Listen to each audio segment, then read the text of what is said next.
Imagine a world where one empire controls everything, from the shores of India to the deserts of Ethiopia. 127 provinces. One man, one word. Law. This wasn't an exaggeration. This was Persia, the most powerful civilization on Earth. And at the center of it all stood the city of Susa. The palace was a world inside the world. Columns of polished stone soaring 10 men high. Walls tiled with winged bulls and royal guardsmen, the famous immortals, whose spears never lowered. Floors of marble in 4 colors. And everywhere, gold. Not as decoration, as a declaration. The man who lives here owns the world. That man was Ahasuerus, known to history as Xerxes. When he entered a room, everyone stood. Hear ye, When he sat, everyone went silent. His word gave life. Look to the light, my His brothers word took it. And this man decided to throw a party. Not just a party. He summoned nobility from across his entire empire. Military commanders, provincial governors, the great men of Persia and Media. The feast lasted 180 days, half a year. Every day wine flowed from gold cups, each one unique because the king refused repetition. This wasn't a celebration, it was a political demonstration. When your commanders spend 6 months eating at your table, watching your treasures, drinking your wine, they stop being guests. They become witnesses to your power. Witnesses to the fact that this power is not worth arguing with. On the 7th day, the king was to a merry with bountiful wine. harvest, and That gentle biblical phrase means one thing. He was drunk. And in this state, he sent Go for Queen quickly, Vashti find the one to who appear did this, before his and guests do in not- her royal crown, so everyone could see her beauty. Living proof that Ahasuerus by the had grace of the everything. heavens, But Vashti refused. we This beg was you, unthinkable. The queen said time no has to the come for us. king, publicly, in front of hundreds you of certain guests. The guards saw him. His own wife had defied him. If the king's word wasn't obeyed in his own house, what did that say about his authority over an empire? A decree went out. Vashti lost her crown. The order was sent to all 127 provinces in every language. The queen was deposed, and the throne beside the king sat empty. No one thought yet about who would fill it. The northern pass is No too one dangerous. thought about a small Jewish girl in one of the quarters of Susa. No one imagined that through this noise and drunken pride, through this refusal and this decree, through all this human vanity and wounded ego, an invisible hand had already begun building something no one at that feast could have conceived. God didn't announce his plans. He simply began to act, quietly, How much for these spices? as always. We must believe the scrolls. The orphan. In the Jewish quarter of Susa, life These ran figs differently look than it did in the wonderful. palace. You always have No gold cups, no marble floors, narrow streets, houses of sun-dried brick, the smell of fresh bread in the morning and fried onions at night. The Jews were in Susa not by choice. Generations earlier, the Babylonian king Nebuchadnezzar had destroyed Jerusalem, burned the temple, and dragged the people into exile. Many had remained in Persian cities, building lives, never at the forgetting weave on who they this were. It's magnificent. In this quarter lived a man named Mordecai, from the tribe of Benjamin, a Jew down to the bone, even in a foreign city. He had no great position, no wealth, no connections. He was one of thousands of Jews in Susa, a man the empire didn't notice. And he had a daughter, not by blood, but by heart. Her name was Hadassah, Please take this. in Hebrew, Myrtle. In Persia, she had a different name, Esther, possibly from the word for star, a name that didn't give her away with its first sound. Esther was an orphan. Her father had died. Her mother had died. She was alone. and Mordecai took her in. The Bible says it plainly.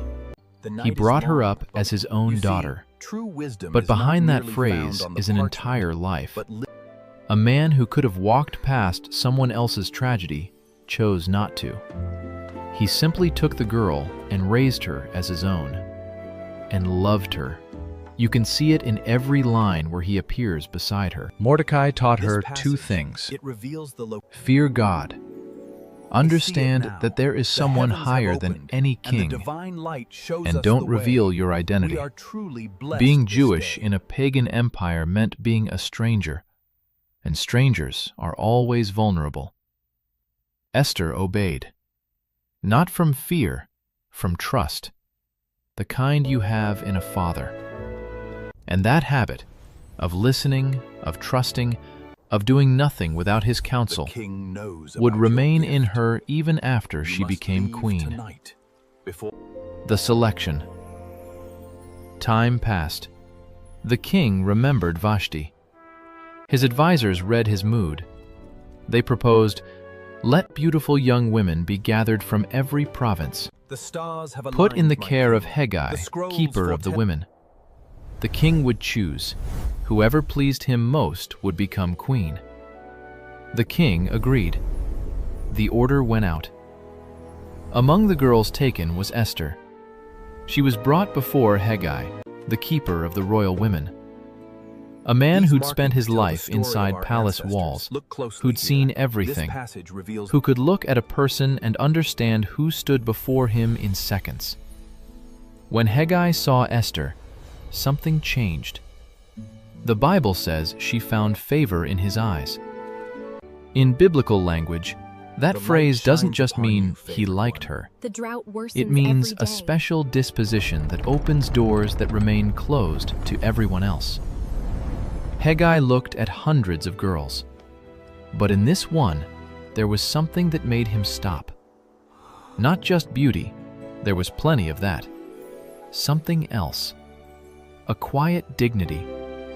The look of someone who knows how to follow, not from weakness, but from understanding that something matters more than personal desire. Hegai gave her the best cosmetics, 7 chosen maids, the best quarters.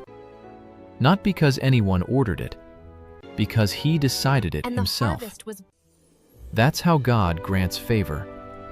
Not through announcements and fanfare, through the heart of a specific person who looks at another and suddenly wants to help. Esther asked for nothing beyond The what path ahead Hegai is suggested. long, but look at the That trust, the habit Mordecai had built in her since childhood, opened another door. Meanwhile, outside, Mordecai came to the palace gates every day. Every day. He couldn't enter. He couldn't see her. But he came, walking back and forth before the closed gates, trying to gather any scrap of information. That is a picture of a father's love. Not the kind that says beautiful things, the kind that simply shows up and stands at closed gates, because there's nothing else to do. But leaving is also impossible. The crown. When Esther's turn came, she took nothing beyond what Hegai had advised. Simply, without trying to impress through her own choices. The doors of the throne room opened before her. The king sat on his throne. They'd all seen many girls by now. For them, it was routine. Another one. From the provinces. Probably pretty. We'll see. But when Ahasuerus saw Esther, something changed in the room. The Bible doesn't explain it. It simply states, the king loved wisdom. Esther more than all the other women. This wasn't calculation, wasn't a political choice. It was the thing that happens suddenly and defies explanation. One person Why have looks you at come another and knows. Ahasuerus took the royal crown and placed it on her head. Picture this moment. A girl from the Jewish quarter, an orphan, the one who had nothing, standing in the throne room of the greatest empire in the world, a crown landing on her head. Not because she fought for it, not because she earned it through effort, because God placed her there. And Mordecai, a royal feast was held in her honor. Holidays were declared across the provinces. The empire celebrated a new queen. But no one, not one person in that enormous palace, knew the new queen was Jewish. Esther remembered Mordecai's words. She said nothing. The secret remained a secret. And Mordecai came to the palace gates every day. The threat. There are people who walk into a room, and the room changes. Not because they're brilliant, but because something emanates from them that others sense before they can register it. Something that makes you want to step aside. Something that makes you bow Listen a little closely, lower, people of the just to courtyard. avoid their attention. Haman was such a man. The Bible calls him an Agagite, and for any Jew who knew his history, that word landed like a blow. Agag was the king of the Amalekites, the people who attacked Israel from behind in the wilderness, targeting the weak and the stragglers. An ancient, unextinguished hatred between two peoples. Haman was from that line. And Mordecai was from the tribe of Benjamin, the very tribe that produced King Saul, who'd failed to fully destroy Agag's people. Two men at the gates of Susa, and behind each one stood centuries of enmity. King Ahasuerus had elevated Haman above all other officials, second only to the king, and personally commanded, "Bow to him. Fall prostrate when he passes." And everyone bowed, except one person. Every time Haman passed the city gates, Mordecai remained standing. Not defiantly, simply standing. As a man stands who knows there is only one before whom he must kneel. And that one is not Haman. The officials spoke to Mordecai every day. "Why are you doing this? Just bow, once, like everyone else. It's just a Honored gesture. elder, we fear It what the drought costs will bring. nothing." But for Mordecai, it cost How can you everything. stand there and judge A us? man willing to bow to what he shouldn't, Look, the path out of ahead. fear, out of convenience, Do you truly believe? takes one small step away from himself, then another, until one day he discovers he no longer knows where he ends and what he's been bowing to begins. Mordecai didn't move. The officials eventually reported to Haman, "Look, that man, every day, doesn't bow, How says dare you, he's sir. Jewish," These Haman people need our looked help, my lord. and They are decided it was too small to lay hands on Mordecai alone. So he made a plan to destroy all the Jews throughout the entire empire of Ahasuerus. Stop on that thought.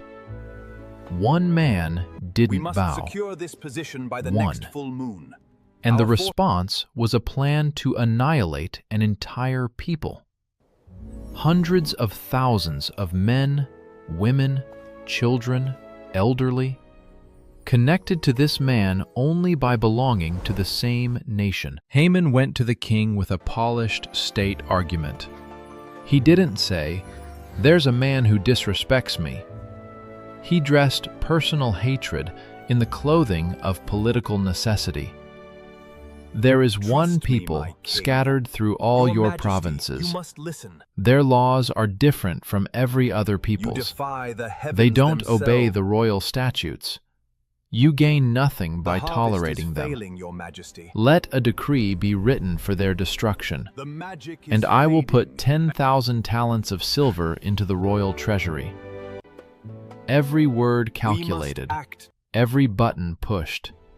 and so The it king is didn't written. ask, "Who are these people? What The exactly harvest have has they been done?" Blessed, my king. He simply slipped the signet ring from his finger.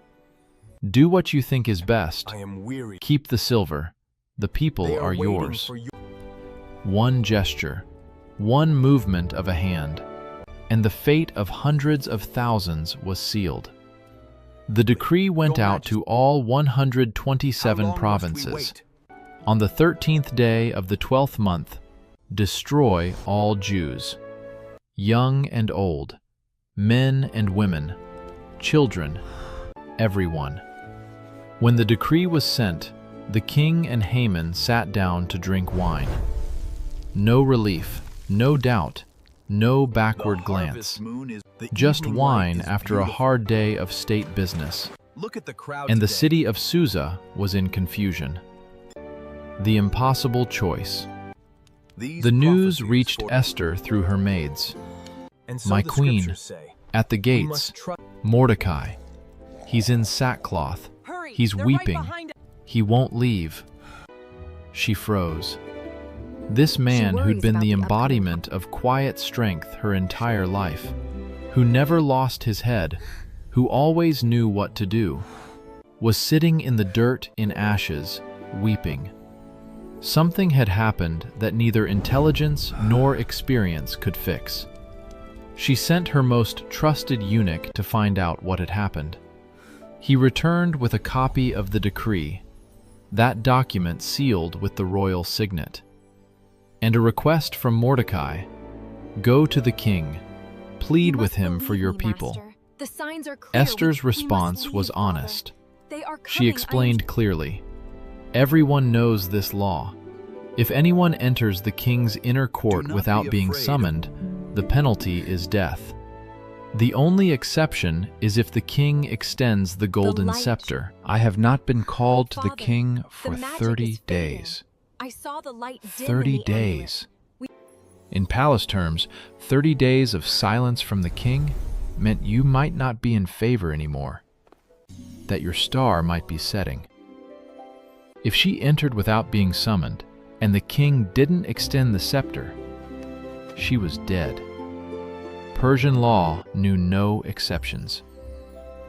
Mordecai heard her answer, then replied, "Do not think that in the king's palace you will escape any more than all the other Jews. For if you keep silent at this time, relief and deliverance will rise for the Jews from another place.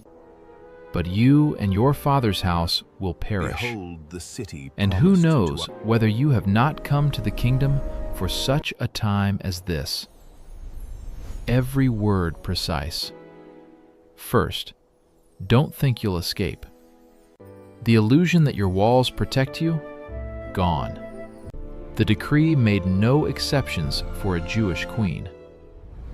Second, if you stay silent, God will find another way. Do not delay. Mordecai was saying, God doesn't depend on you. His plan won't collapse if you refuse.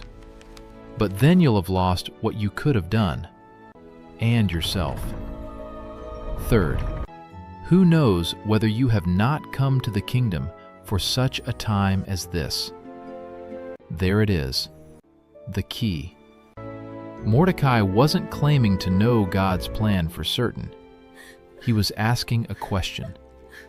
Look at your life, at everything that happened to you. The orphanhood, how you ended up in the palace, how you became queen. And now, at this precise moment, when your people are condemned, you are the only Jew in the world standing Scrolls next to the foretold this one moment. man who can We- change this. Isn't Coincidence? this place magnificent? Luck? Or the hand of someone who had been arranging all this from the very beginning? Who knows? But look and think. Esther made her decision. Go, gather all the Jews in Susa, and hold a fast on my behalf. Do not eat or drink for 3 days, night or day. This city I was built and my by our young women ancestors. will also fast. Then I will go to the king, though it is against the law. If the And if spring I runs perish, dry, our people I perish. 3 words. They don't sound like a heroic slogan. They sound like the last exhale of a person looking into an abyss and stepping forward. Not because they're unafraid, but because something matters more than fear. Because living with yourself while the people you love are destroyed, that's not life. If I perish, I perish. But I will go. 3 days of fasting. Then Esther put on her royal robes. She walked toward the one door she was forbidden to open without being summoned. She walked in. The king sat on his throne. When he saw Queen Esther standing in the court, she found favor in his sight. He extended the golden scepter. She invited him to a feast, then to another feast, building toward something, reading the moment. At the second feast, when the wine was flowing and the king scrolls asked foretold again this what night. she wanted, she answered. She spoke evenly, you must believe cleanly, This feast is truly without drama. If I have found favor in your sight, O king, let my life be granted Why me must for you my always wish, defy me when the and my stakes are people highest? for It my is not- request. For we have been sold, I and my people, to be destroyed, to be killed, and to be My annihilated. king, you must listen She to paused. the cries of your people. Let We those face words ruin land. if you do not act. Then, the adversary and enemy is this wicked Haman. Your Majesty, 3 words, you must listen to the one voices gesture of your toward the people. man We sitting at cannot- the same table. The entire room froze. Haman froze. Please, my lord, I He beg understood You everything. have brought ruin upon us In all, 1 my second, king. every plan he'd built collapsed. Listen closely. Not for because he'd been tonight- exposed How by dare you accident, sit there and deny the but because this woman, whom he'd regarded as gathering, just a may the- queen, was Jewish. And she knew. And she'd waited. And she'd chosen exactly this moment. The king walked out to Look the at garden. The sky, the ali- He needed to collect himself. And Haman, in desperation, fell before Esther. The man who days earlier had built a gallows for another now begged for mercy you from the reconsider woman this he'd decree. sentenced to death along with all her people. When the king returned and saw this scene, he made his decision. Haman was hanged on the very gallows he'd built for Mordecai, 50 cubits high, chosen by Haman himself so the Please, whole my city lady. could see. We need your help The to whole save city village. saw. Only you Just can. not what he'd planned to show them. The Bible adds only one line, and the wrath of the king abated. What gets written down? Haman was dead, but his decree was still alive. In the Persian system, a law sealed with the royal signet didn't die with the man who composed it. The 13th day of the 12th month still stood in the calendar. Copies of the decree still waited in 127 provinces. So Esther went to the king again, directly. She fell at his feet and wept. She begged him to revoke Haman's decree. The king couldn't cancel Persian law. What was sealed with the royal signet couldn't be unsaid. But something else could be written. A second decree. Jews were permitted to gather and defend themselves, to stand against any force My that attacked king, them, armed Your and ready. Majesty. The same roads that had carried Haman's not word be of death afraid of now what is carried written a here. new word. You're allowed to live. You're allowed to fight. When the decree reached each city, something changed in the Jewish quarters. Scrolls were unrolled, read, passed from hand to hand. Strangers embracing, laughter through tears. Something that bursts out when life Hear is ye, given good back to you. people. On the 13th day of Look the at the 12th glow from month, those lanterns. the day The intended festival for their preparation. destruction, the Jews stood their ground and prevailed across the empire, I can and they hardly took believe- no plunder. The decree gave them the right. They didn't take a thing. Because this wasn't a war for wealth. This was a day of survival. Mordecai walked out of the palace that day in royal robes, blue and white, with a great golden crown. The city erupted with joy. The man who'd sat at the gates, who hadn't bowed, who'd wept in sackcloth in the street, now walked in royal clothing. The feast was established. Every year, on the 14th and 15th of the month of Adar, Purim, named after the lot, the pur, that Haman had cast to pick the day of destruction. The symbol that was meant to be a tool of evil became the name of a holiday of joy. That which was planned for annihilation became a day of celebration. Today, 2,500 years later, Jewish communities around the world read the Book of Esther aloud, stomp their feet every time Haman's name is spoken, share food with neighbors, and give to the poor.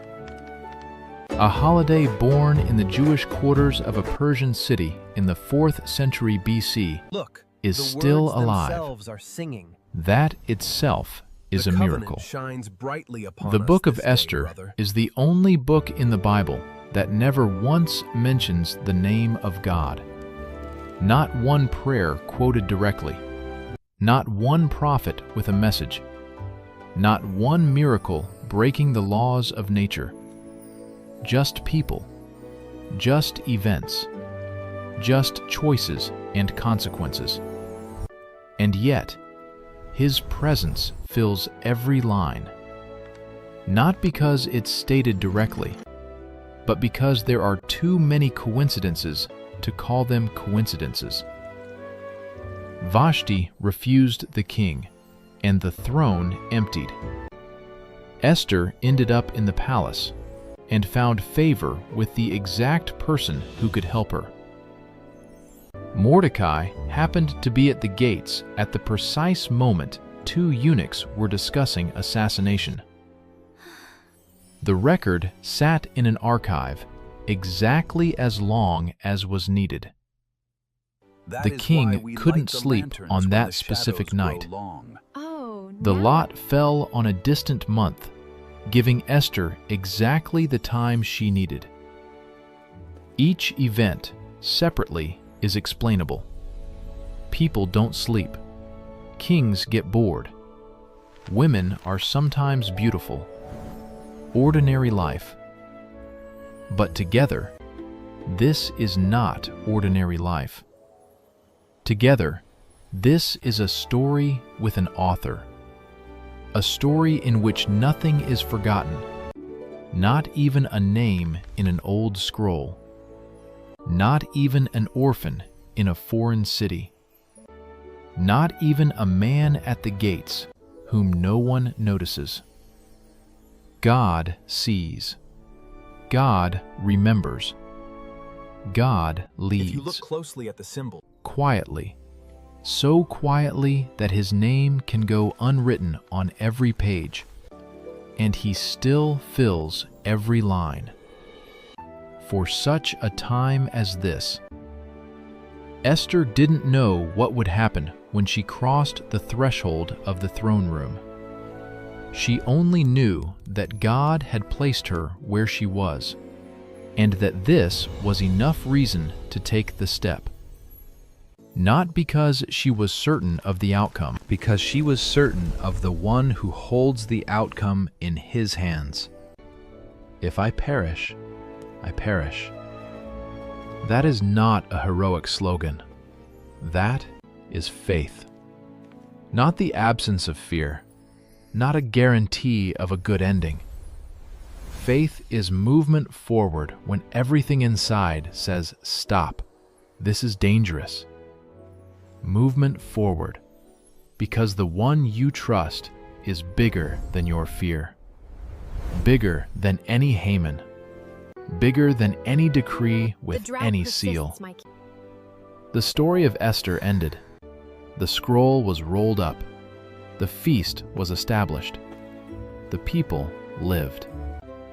And this is what the book tells us, not through theological argument, but through the very texture of events, through the precision with which each detail lands in the right place at the right moment. God doesn't shout. God doesn't announce himself. God simply acts, Let us give quietly, thanks for precisely, without wasted motion. And when the story is finished and you look back, only then do you see how it was done. And you understand, this could not have been coincidence. This could only have been his. Maybe you're where you are, not by accident. Maybe everything that brought you to where you are right now, every turn, every loss, every door that opened, and every one that closed, was part of something larger than you. Something you can't yet see in full, If it pleases the king, but that is fully and if I- seen by the one leading this story. The God who didn't sleep that night with Ahasuerus doesn't sleep now. The God who saw an orphan in the Jewish quarter and knew what she was there for, sees you, knows your name, knows your fear, knows what you don't yet know about your future. He's not in a hurry, but he is precise. Who knows? Perhaps you have come to the kingdom for such a time as this.